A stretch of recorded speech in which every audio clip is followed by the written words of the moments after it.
ప్రభు అయిన యేసుక్రీస్తు నామములో ప్రియులారా మీ అందరికి కూడా శుభములు.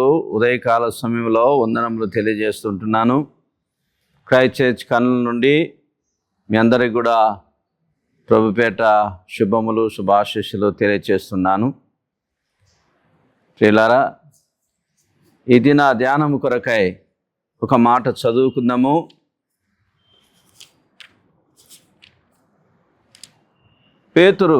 భక్తుడైన పేతురు రాసిన మొదటి పత్రిక 2వ అధ్యాయము 23-24 వచనాల్లో ఉన్నటువంటి మాటలు చదువుకుందాం.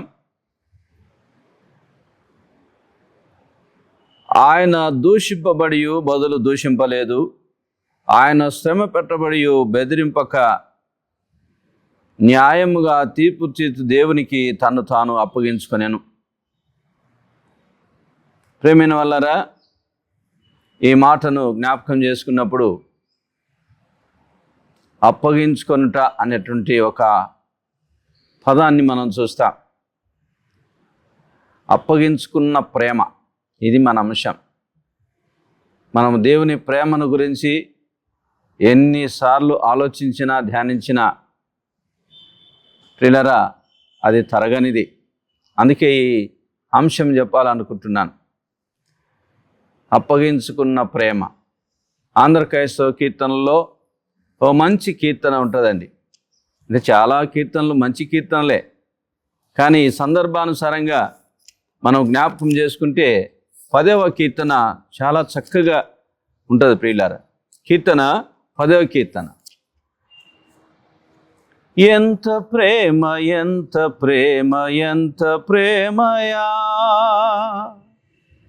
ఎంత ప్రేమ ఎంత ప్రేమ ఎంత ప్రేమయా, దేవుడెంత గొప్ప ప్రేమయే వెలుగుచుండెనే, ఎంత ప్రేమ ఎంత ప్రేమ ఎంత ప్రేమయా,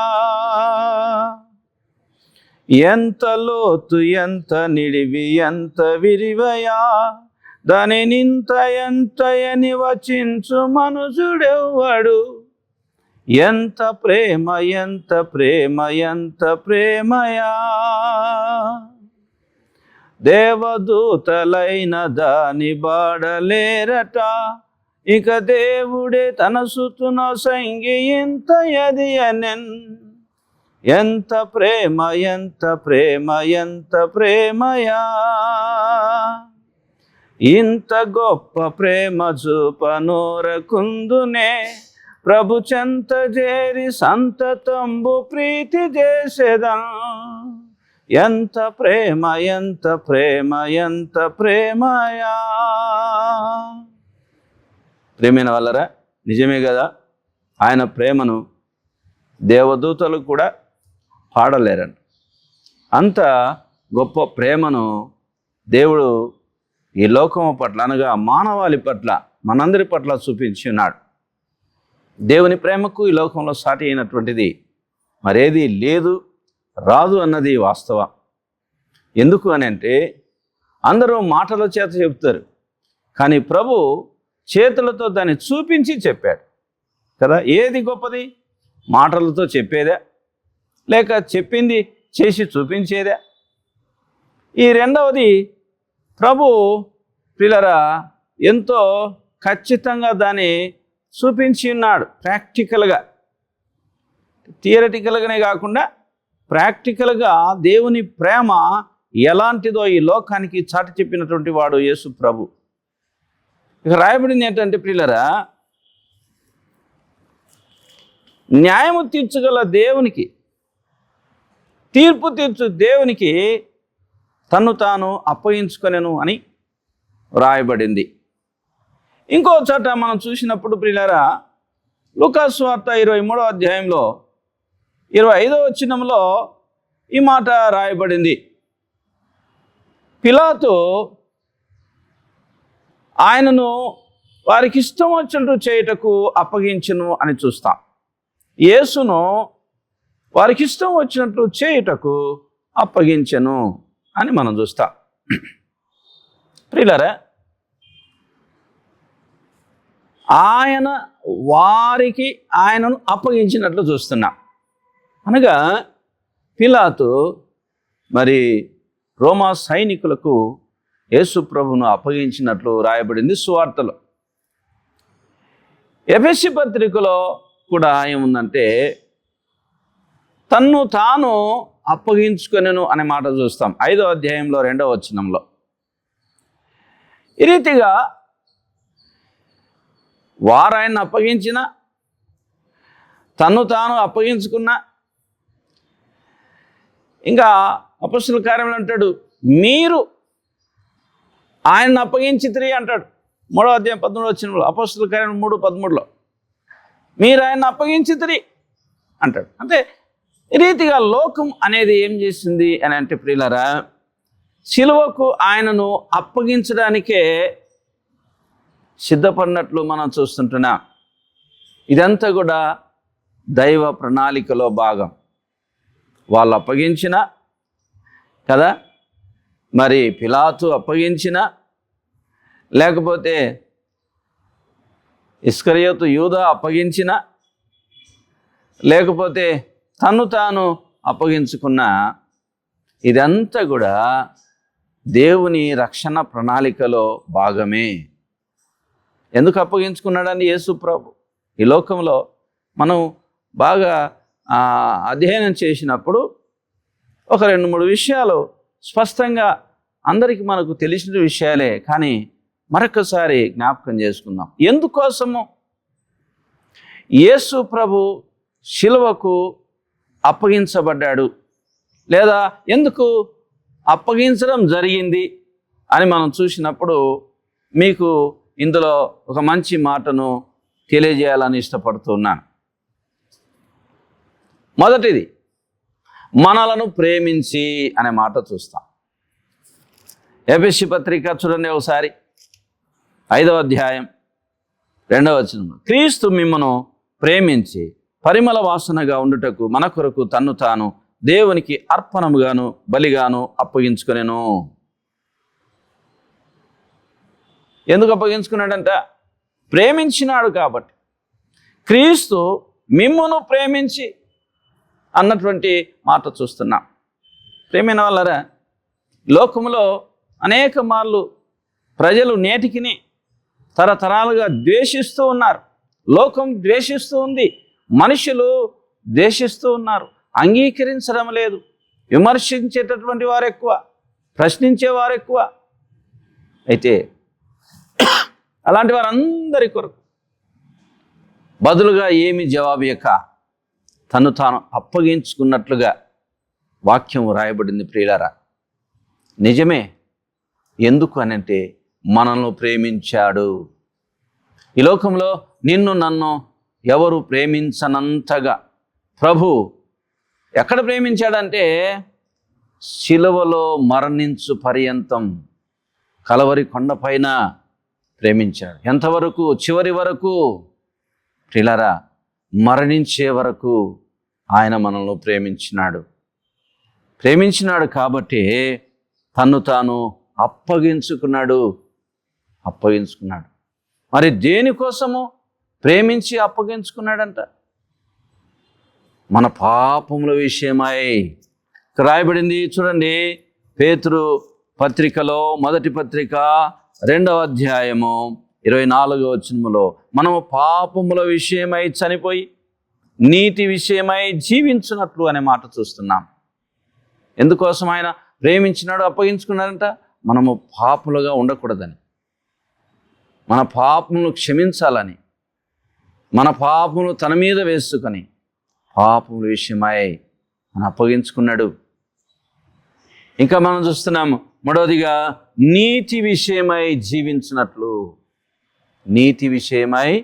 జీవించున్నట్లు తను తాను అప్పగించుకున్నాడు. ఇలా మనం జీవించడం లేదా? మనం జీవిస్తూనే ఉన్నాం కదా, మరెందుకు మాట రాయబడింది?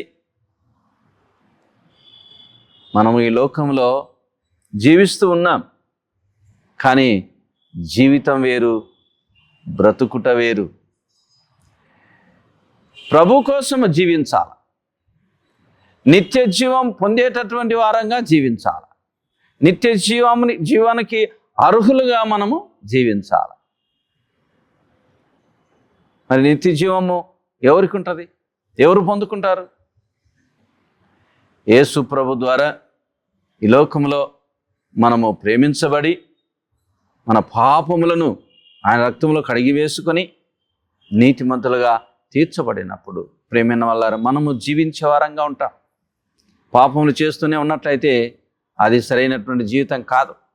అది చెడు జీవితం, పాపపు జీవితం, దేవునికి అయిష్టకరమైనటువంటి జీవితం. కనుక ప్రియులారా, ఆయన ఎందుకు తను తాను అప్పగించుకున్నాడు అని అంటే, మొదటిదిగా ఆయన మనల్ని ప్రేమించినాడు.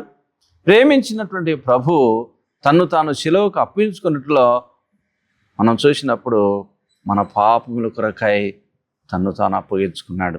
రెండవదిగా మనం అక్కడ చూస్తున్నాం, మనము జీవించుటకు, ఈ లోకంలో నిత్య జీవానికి వారసులుగా ఉండాలని, నీతి విషయమై జీవించాలని ఆయన తను తాను అప్పగించుకున్నాడు.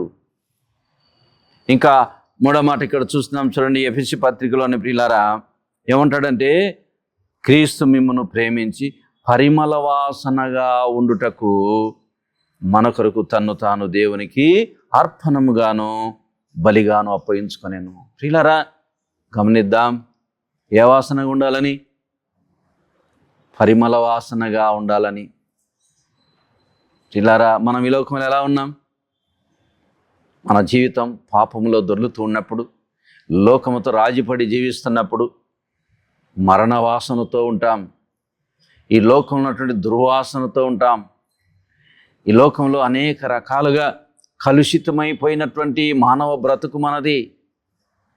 కానీ అలాంటి వారిని రక్షించడానికి, పరిమళ వాసనగా చేయడానికి యేసు ప్రభు తన రక్తాన్ని చిందించి ఆ శిలవ రక్తము ద్వారా మనకు పరిమళ వాసన అందించినాడు.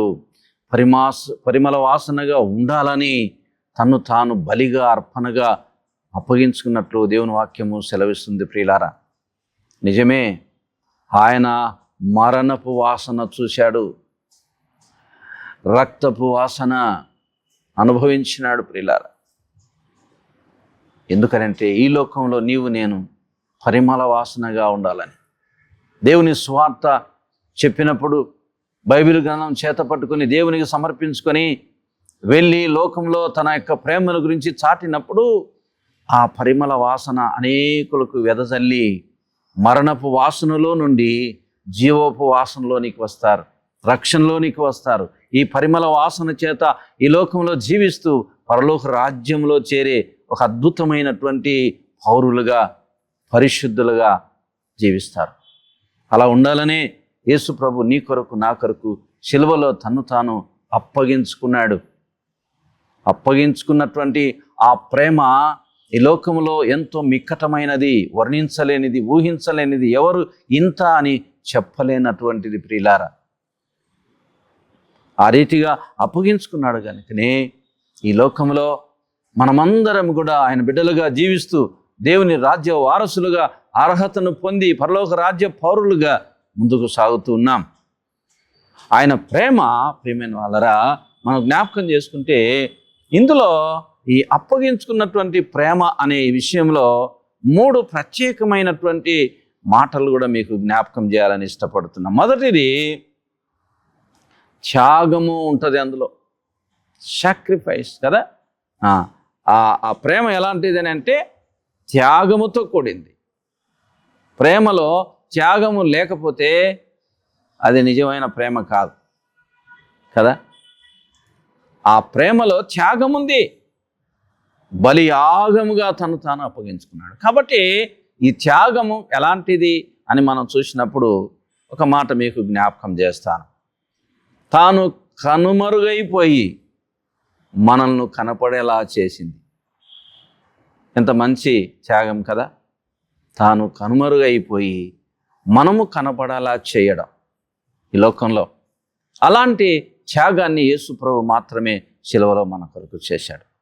రెండవదిగా మనం చూస్తే అందులో సంపూర్ణత ఉన్నది. సంపూర్ణత అంటే ఇంబ్యాలెన్స్ అనేది లేకపోతే అసంపూర్ణత అనేది లేదు. దేవుని యొక్క అప్పగించుకున్న ప్రేమలో ఏముందని అంటే సంపూర్ణత, కంప్లీట్ లవ్ కదా, పర్ఫెక్ట్ లవ్ అనేది మనం చూస్తాం. ఇక సగం సగం అనేది లేదు ఇక్కడ. కాబట్టి ప్రియులారా, ఆ రీతిగా ప్రేమించినాడు. ఇంకా మనం జ్ఞాపకం చేసుకుంటే బైబిల్ గ్రంథంలో మనం రాయబడినటువంటి ఈ స్వార్థ భాగాల్లో మాటలు చూసినప్పుడు ఆయన చివరి రక్తపు బొట్టు వరకు కూడా కార్చినాడు, మనల్ని ప్రేమించినాడు.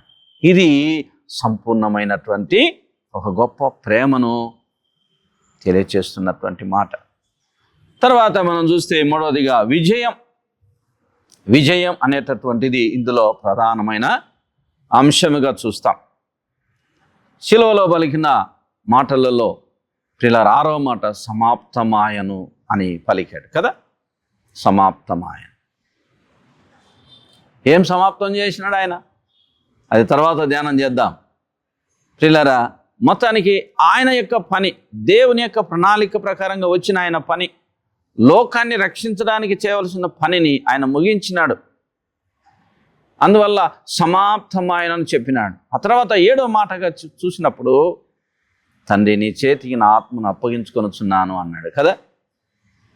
నా ఆత్మను అప్పగించుకొనుచున్నాను. ప్రేమైన వాళ్ళారా,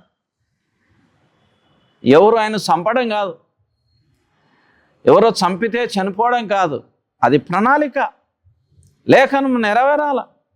దేవుని ప్రణాళిక ఆ విధంగా నెరవేర్చబడాలని ఉంది కాబట్టి అప్పగించుకున్నాడు. మరి తన్ను తాను అప్పగించుకున్నటువంటి ఆ ప్రేమలో మనం చూసినప్పుడు ఏముంది అని అంటే, ప్రియులారా, అప్పగించబడినటువంటి యేసు ప్రభువు తండ్రి అయిన దేవుడు తిరిగి లేపాడు. మనలను క్రీస్తు ఎంతగా ప్రేమించినాడో క్రీస్తును కూడా తండ్రి అయిన దేవుడు అంతే గొప్పగా ప్రేమించినాడు. ఎలాంటి ప్రేమ అంటే, ఇది ఒక దేశానికి రాజు, మంత్రి, సైనికులు ఉన్నారు. ఒకసారి మంత్రి మాట్లాడుతూ రాజుకు చెప్పాడంట, అయ్యా, యేసు ప్రభు చాలా గొప్పవాడు, ప్రేమ గలవాడు. దేవుడు ఆయన ఈ లోకానికి పంపించినప్పుడు మనందరి పాపం కొరకై మరణించినాడు. మరి శిలువలో ఆయన ప్రాణం పెట్టినాడయ్యా. రాజుగారు, దేవుని ప్రేమ చాలా గొప్పది అని చెబుతూ ఉన్నాడు ఆడంట.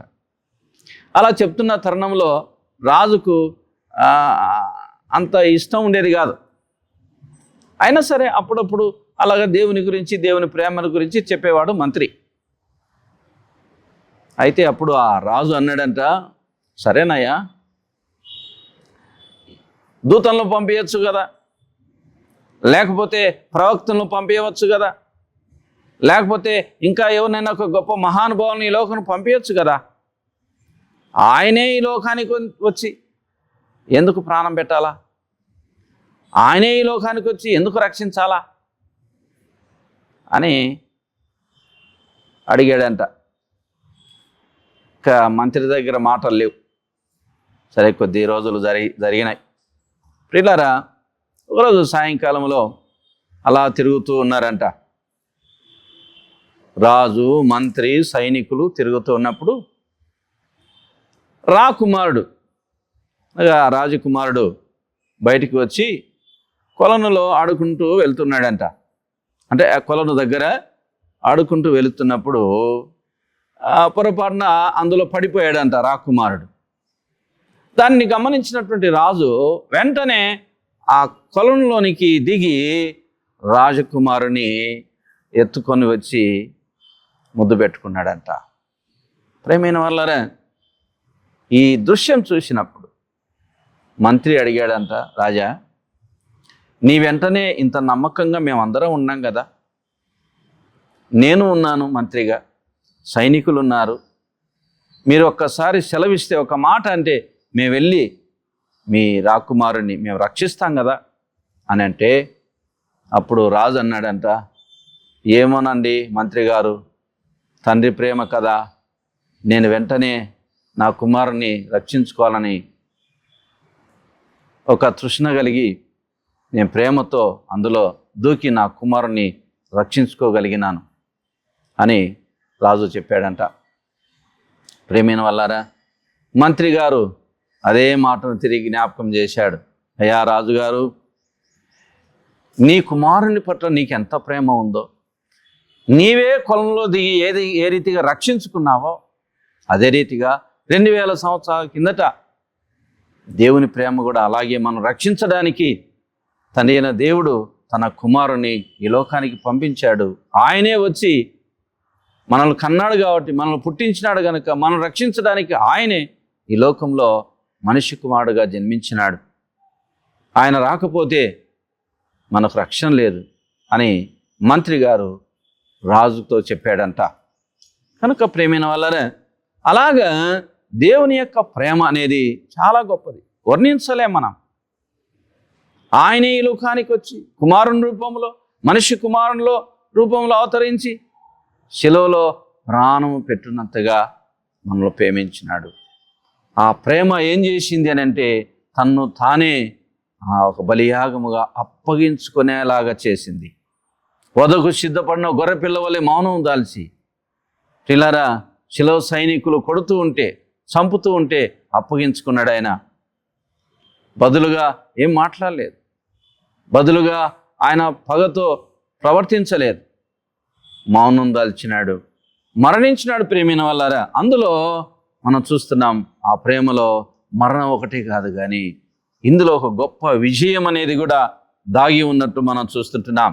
అందుకే అపోస్తుల కార్యం గ్రంథంలో భక్తులు ఈ రీతిగా సెలవిస్తూ ఉన్నారు. ఏమంటున్నారంటే, అయ్యా మీరు ఆయనను జీవాధిపతిని చంపితిరి కానీ దేవుడు ఆయనను లేపెను, అందుకు మేము సాక్షులము అని వారు చెబుతూ ఉన్నారు 15వ వచనంలో కదా. అంటే ఈ యొక్క అప్పగించుకున్న ప్రేమలో ఏముంది అని అంటే మరణమే కాదు, విజయం కూడా ఉంది. ప్రేమలో విజయం ఉంటుంది పిల్లరా, ఎప్పుడు కూడా ఓటమి ఉంటుంది అని అనుకోవడానికి లేదు. దేవుని ప్రేమలో, అప్పగించుకున్నటువంటి యేసు ప్రభు ప్రేమలో విజయం కూడా ఉంది, విజయం కూడా ఉంది. కనుక ఈ మాటలు జ్ఞాపకం చేసుకుందాం. మన కొరకై ఈ లోకానికి వచ్చినటువంటి ప్రభు తన్ను తాను అప్పగించుకున్నటువంటి ఈ ప్రేమలో ప్రియులారా సంపూర్ణత ఉంది, ఈ ప్రేమలో త్యాగం ఉంది, ఈ ప్రేమలో విజయం కూడా ఉంది. ఆయన మరణించి తిరిగి సజీవుడిగా లేచినప్పుడు లోకమంతా పులకించిపోయి, కనుక ఆయన ప్రేమలో విజయం ఉంది. ప్రియులారా ఈ ప్రేమను మనం కూడా కలిగిన వారం, దాన్ని ఆచరించే వారముగా, అందులో లీనమై ఆనందించే వారముగా, ఇతరుల కొరకై మనము త్యాగభరితమైనటువంటి జీవితం జీవించేవారుగా ఉండాలి. ఎందుకంటే ఈ ప్రేమను గురించి నిజంగా ఎవరు కూడా పాడడానికి కూడా కష్టమే అంటాడు కదా. దేవదూతలైనా తెలియజెప్పలేరు, పాడలేరు. అలాంటి ప్రేమను చూపించినటువంటి ఆ ప్రభువుకు ఈ లెంటు కాలంలో మరి ముఖ్యంగా ప్రియులారా మనము కూడా ఆయన అంటి పెట్టుకొని త్యాగభరితమైనటువంటి క్రీస్తు ప్రేమకు మాదిరిగా సాక్షులుగా ఉండి ముందుకు సాగడానికి తప్పకుండా మనం ప్రయత్నం చేద్దాం. ఉపవాసాలతో గడుపుదాం, ప్రార్థనలు చేద్దాం, దేవుని వాక్యం ధ్యానించుదాం, సంఘము కొరకై మనం పాటుపడదాం, ఇతరులకు కూడా ఈ సువార్తను అందించుదాం. అటు రీతిగా దేవుడు మనం బలపరిచి స్థిరపరిచి ముందుకు నడిపించునుగాక. ఆమేన్. ప్రార్థించుదాము. ప్రేమగల తండ్రి, మీకు స్తోత్రములు. ఈ ఉదయకాల వేళ వాక్యమైన బిడ్డలను దీవించండి ప్రభా. నీ కొరకు ఏ రీతిగా మేము జీవించాలనో, నీ ప్రేమ ఎలా ఉందో మాకు తెలియజేసినాం.